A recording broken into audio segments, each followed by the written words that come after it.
আসসালামু আলাইকুম, সবাইকে স্বাগতম। প্রিয় শিক্ষার্থী বন্ধুরা, আজকে আমি হিসাব বিজ্ঞান প্রথম পত্রের উপর ভিত্তি করে অষ্টম অধ্যায়ের যে দৃশ্যমান ও অদৃশ্যমান সম্পদের হিসাব সংক্রান্ত বিভিন্ন সমস্যা রয়েছে অঙ্কর, বিশেষ করে ক্রমহ্রাসমানজের পদ্ধতিতে একটি সৃজনশীল উদাহরণ আজকে আলোচনা করার চেষ্টা করব। তো ক্রমহ্রাসমানজের পদ্ধতিতে এটি আমার তৃতীয় ক্লাস, 3 নম্বর পর্ব। পূর্বে আমি 2টা ক্লাস ক্রমহ্রাসমানজের পদ্ধতিতে আলোচনা করেছি। ওই ক্লাসগুলি যারা দেখেছো তাদের জন্য আজকের ক্লাসটি অনেক সহজ হবে। তারপরেও আমি সহজভাবে আলোচনা করার চেষ্টা করব।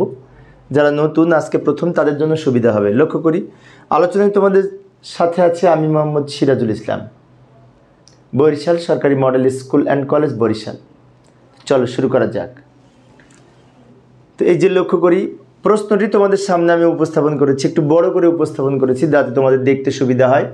উদ্দীপকে বলা আছে জনাব সাদ 2018 সালের 1 জানুয়ারি তারিখে 10 লাখ টাকায় একটি মেশিন কেনে। মেশিনটির আনুমানিক আয়ুষ্কাল 8 বছর এবং ভগ্নাবশেষ মূল্য 1,20,000। অনেক সহজ একটি প্রশ্ন, তাই না? তো এর পরিপ্রেক্ষিতে যে বলেছে ক্রমহ্রাসমানজের পদ্ধতিতে অবশ্যই ধার্য করতে হবে। ক নম্বরে বলেছে ক্রমহ্রাসমানজের পদ্ধতিতে অবশ্যয়ের হার নির্ণয় করো। তো ক্রমহ্রাসমানজের পদ্ধতিতে অবশ্যয়ের হার নির্ণয়ের সূত্র হচ্ছে 100% ভাগ আয়ুষ্কালকে বিশেষ করে 2 দিয়ে গুণ করব, অর্থাৎ 100%কে আয়ুষ্কাল দিয়ে ভাগ করে 2 দিয়ে গুণ, এটা হচ্ছে সূত্র। আচ্ছা আমি লিখে দেখাচ্ছি। এই যে এইভাবে আমরা লিখতে পারি। উপরে উদ্দীপকটা নিয়ে এসে রাখলাম, অবশ্যয়ের হার, এইখানে উত্তর লিখছি, উপরে উদ্দীপকের অংশ সমান সূত্র লিখব 100% ভাগ আয়ুষ্কাল গুণ 2, 100% ভাগ আয়ুষ্কাল ইন্টু 2।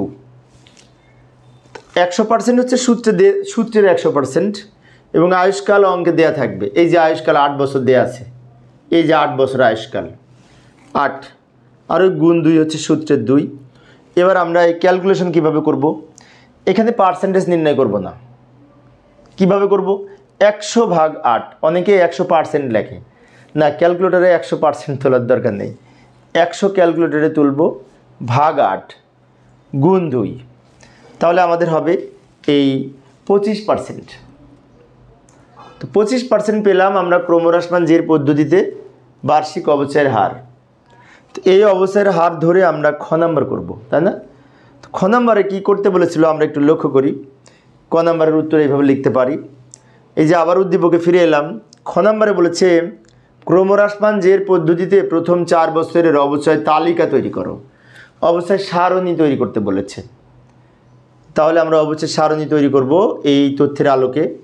তো উদ্দীপকের অংশটা আমি উপরে এই যে নিয়ে এসে রাখলাম উপরে, আর নিচে আমি ছক পূর্ব থেকে অঙ্কন করে রেখেছি যাতে তোমাদেরকে আমি সময় সেভ করতে পারি। ছক কীভাবে হবে লক্ষ্য করি। এইটুকু উত্তরের অংশ আর উপরে উদ্দীপক দেখে আমরা এটা সমাধান করব। ছকের মধ্যে আমরা লিখতে পারি বছর, মেশিনটির প্রারম্ভিক মূল্য, অবচয়, মেশিনের সমাপনী মূল্য এবং ক্রমযোজিত অবচয়। এবার আমরা লিখব কিভাবে? বছরে লিখব 2018 সাল থেকে শুরু হবে, পরপর 4 বছর, কারণ আমাদের প্রশ্নে 4 বছরের করতে বলেছে। 2018, 19, 20, 21 বছরের ঘরে বছর লিখব। এবার প্রারম্ভিক মূল্য কত হবে? এই যে মেশিনটি 1 জানুয়ারি তারিখে 10 লাখ টাকায় কিনেছে এবং ভগ্নাবশেষ মূল্য 1,20,000 টাকা।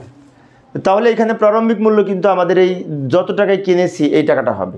এর সাথে যদি আরও আনুষঙ্গিক খরচ থাকতো, সংস্থাপন ব্যয়, পরিবহন খরচ, সেগুলি যোগ হতো, কিন্তু সেই ধরনের কোনো তথ্য নাই, তাই যোগ করব না। তাই 10 লক্ষ টাকা এখানে লিখব।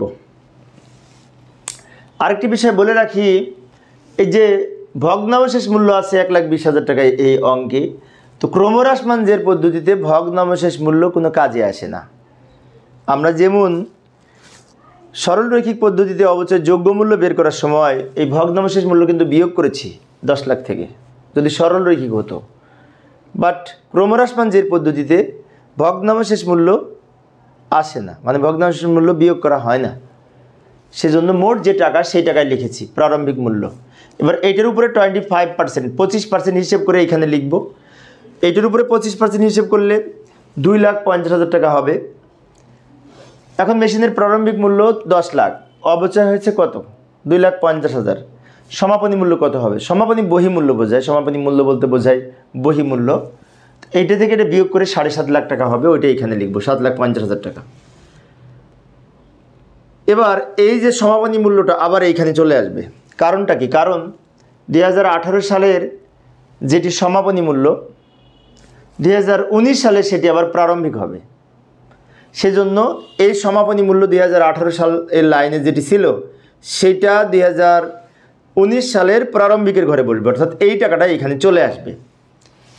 তো আমি অবশ্য এই যে শেষে যে ক্রমযোজিত অবচয় শেষের ঘরটি আছে ওটা আমি শেষে করব, তাহলে আমাদের অঙ্ক করা সহজ হবে এবং দ্রুত করতে পারবো। এইটুকু করার পরে শেষে আমরা এই লাইনটা করব। তো আবার এই 7.5 লাখ টাকার উপরে 25% অবচয় হিসেব করে যে টাকাটা হবে এইখানে লিখব। এবার এটা থেকে এটা বিয়োগ করে এখানে লিখব। এটার উপরে পার্সেন্টেজ কেটে এখানে লিখলাম, এটা থেকে এটা মাইনাস করে এটা লিখলাম। এটা আবার সমাপনী মূল্য বা বহিমূল্য। এখন এই টাকাটা আবার এইখানে লিখব, কারণ 2019 সালের যেটি সমাপনী, 20 সালের সেটি প্রারম্ভিক। এর উপরে আবার 25% হিসেব করব। 25% হিসেব করলে কত হবে সেই টাকাটা এখানে লিখব। আমরা অবশ্যই ক্যালকুলেটর ব্যবহার করে করব 25%। এবার এটা থেকে এটা বিয়োগ করে আবার এইখানে বাকি টাকাটা লিখব, যেটি বহিমূল্য বা সমাপনী মূল্য। এবং এই টাকাটা আবার এখানে নিয়ে আসবো। নিয়ে আসার পরে আবার পার্সেন্টেজ কাটবো 25%, কেটে যে টাকাটা হয় এইখানে লিখব। এবার এইটা থেকে এইটা বিয়োগ করে এখানে লিখব, এইটা থেকে এটা বিয়োগ করে এখানে লিখব, যেটি 5 বছর শেষে, এই 4 বছর শেষে আমাদের বহিমূল্য মেশিনের। এই হচ্ছে আমাদের এই সমাপনী মূল্য পর্যন্ত করছি। এবার ক্রমযোজিত অবস্থাটা কিভাবে লিখব? ক্রমযোজিত অবস্থাটা এই অবচয়ের সমষ্টি এখানে আস্তে আস্তে বাড়তে থাকবে। ক্রমযোজিত অবস্থার আর এক নাম হচ্ছে অবচয় সঞ্চিতি বা পুঞ্জীভূত অবচয়। এবার কি করব? এই যে 2,50,000 টাকা অবচয়ের টাকাটা প্রথমে এইখানে লিখব, তারপর এইটার সাথে এইটা যোগ করে এইটা লিখব, এইটার সাথে এইটা যোগ করে এইটা লিখব, এইটার সাথে এইটা যোগ করে এইটা লিখব। আমি আরেকবার দেখাচ্ছি, আরেকবার রিপিট করছি, লক্ষ্য করি। অবচয়ের পরিমাণ প্রথমে লিখে আস্তে আস্তে বাড়তে থাকবে। এই প্রথমে যে টাকাটা আছে 2.5 লাখ, ওটা এখানে লিখব। তারপর এখানে যে টাকাটা আছে এই টাকার সাথে দ্বিতীয় বছরেরটা যোগ করে মোট হবে, আবার এটার সাথে তৃতীয় বছরেরটা যোগ করে মোট হবে, এটার সাথে চতুর্থ বছরেরটা যোগ করে মোট হবে। অর্থাৎ ক্রমযোজিত মানে অ্যাকুমুলেটেড ডেপ্রিসিয়েশন যেটি বলে, পুঞ্জীভূত অবচয় এটিকে বলা যায়। আস্তে আস্তে বাড়তে থাকবে অবচয়ের সমষ্টি। তো এইভাবে আমরা ক্রমহ্রাসমান জের পদ্ধতিতে অবচয় সারণী প্রস্তুত করতে পারি।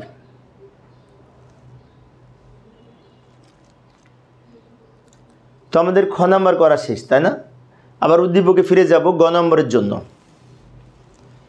গ নম্বরের জন্য আবার সে উদ্দীপকে ফিরে এলাম। এখানে বলেছে 2018 এবং 19 সালের জাবেদা করতে বলেছে, ব্যাখ্যার দরকার নাই।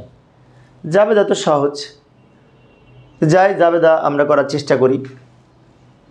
এই যে জাবেদার ছক আমরা এখানে অঙ্কন করলাম এবং উদ্দীপকের অংশ উপরে নিয়ে এসে রাখলাম।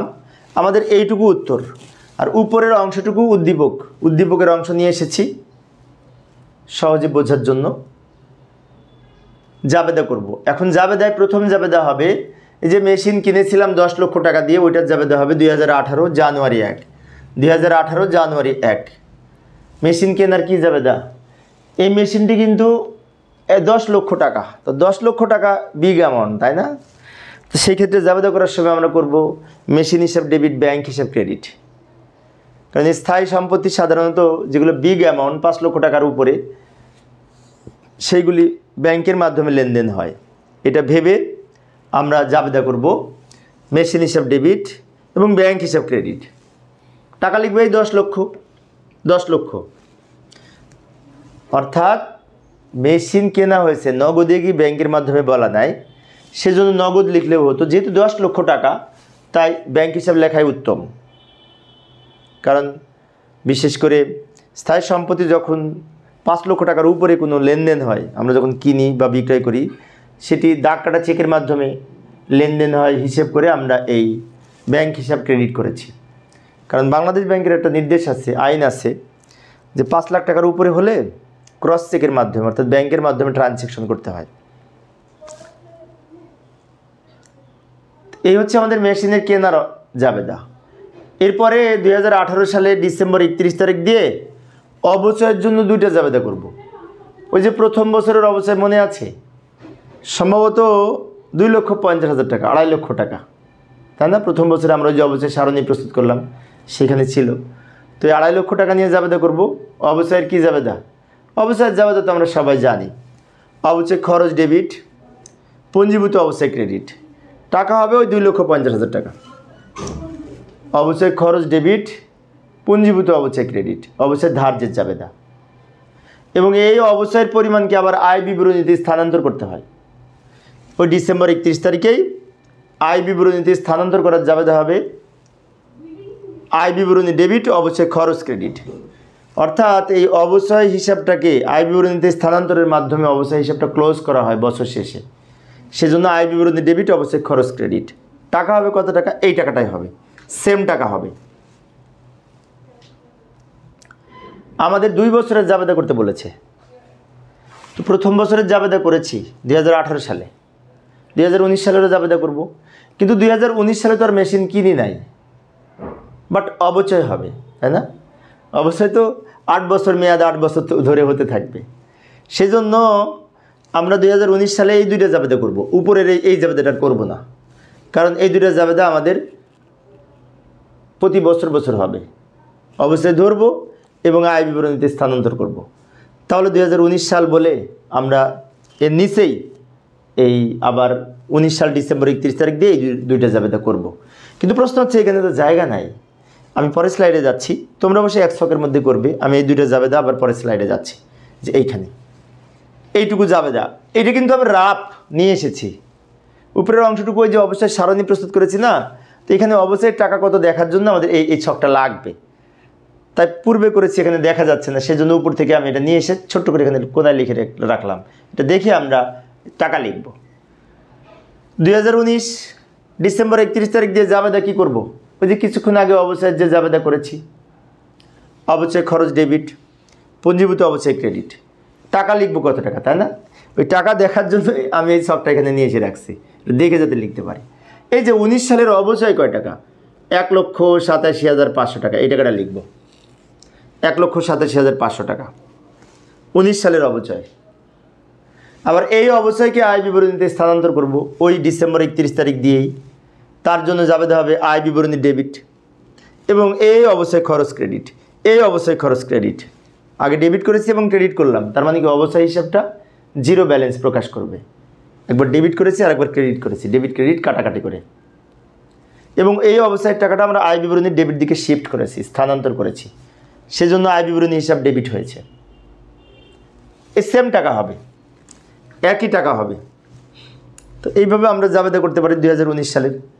তো একটি বিষয় আমি আরেকবার বলছি, সেটি হচ্ছে আমি কিন্তু জাবেদা 2বার দেখিয়েছি, 2টা ছক করে, তাই না? কিন্তু তোমরা 1 ছকের মধ্যে সব জাবেদাগুলি করবে, কারণ আমি একটু বড় করে দেখানোর জন্য আলাদা আলাদাভাবে বুঝিয়েছি, যাতে তোমরা ভালো মতো বুঝতে পারো। তোমরা 1 ছকের মধ্যে করবে, আশা করি এখন তোমরা পারবে। তো প্রিয় শিক্ষার্থী বন্ধুরা, এই ছিল আমার আজকের আলোচনার বিষয়। আমি অল্প অল্প করে আলোচনা করি যাতে তোমরা ভালো মতো বুঝতে পারো। তো আজকে এই পর্যন্ত। পরিশেষে সবাই ভালো থাকবে এবং সুস্থ থাকবে, এই কামনায় খোদা হাফেজ।